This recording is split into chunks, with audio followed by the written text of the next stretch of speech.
বিডিপিটা আসলে জামাতের একটা বি টিম, তো এটার বিষয়ে এটার কতটুকু সত্যতা আছে বা আপনি মানে কি মনে করেন? আমি একটা উদাহরণ আপনাকে দিই যে এখন সমাজে একটা প্রচলিত আছে, কোনো একটা অফিসে একটা লোক যদি ভালো কাজ করে, সে তার ধর্মীয় অ্যাক্টিভিটিস গুলো সে মেনটেন করে, সুন্নতির আমি আজ মুসলিম যে অ্যাক্টিভিটিস সেই কাজগুলো যদি করে, ভালো কাজ করলেই মানুষ মনে করে এই লোকটা জামাত। আচ্ছা আচ্ছা, এটা একটা পাবলিক পারসেপশন সমাজে বিদ্যমান, এটা একটা কারণ।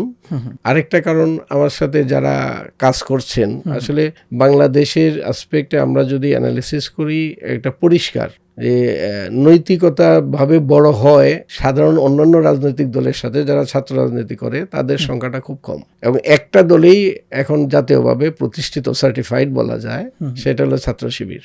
আচ্ছা, তো শিবির থেকে সবাই তাদের ছাত্র জীবন শেষ করার পরে কর্মজীবনে কিন্তু তারা জামাতে সবাই যায় না, একটা ফিউ পার্সেন্টেজ, হয়তো 30% যায়, 70% যায় না। কিন্তু তারা যে নৈতিকতার যে একটা শিক্ষা তারা পায় এবং ধর্মীয় মূল্যবোধের যে তাদের একটা স্ট্রেংথ, এই জিনিসটা তারা অন্যান্য কর্মক্ষেত্রে গেলেও তারা জামাতের সাথে সংশ্লিষ্ট না থাকলেও মানুষ কিন্তু তাদেরকে ওইভাবে আইডেন্টিফাই করে। তো আমার সাথে ছাত্রলীগের ছেলেও আছে, জাসদের ছেলেরাও আছে, এর মাঝে দু একজন ভালো পেয়েছি।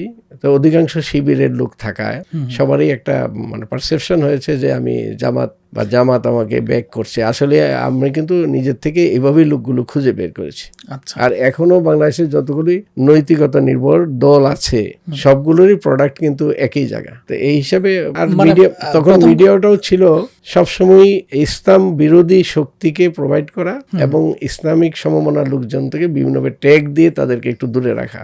আর বাংলাদেশের রাজনীতিতে 15 বছর এই শিবির জামাত এটাই ছিল বিগ ট্যাগ। এই হিসাবে তারা আমাকেও সেভাবে ব্র্যান্ডিং করে, পত্রিকায় নিউজ করে, সাংবাদিকরা সেই চিন্তা করেই সেগুলো চিন্তা করেছে।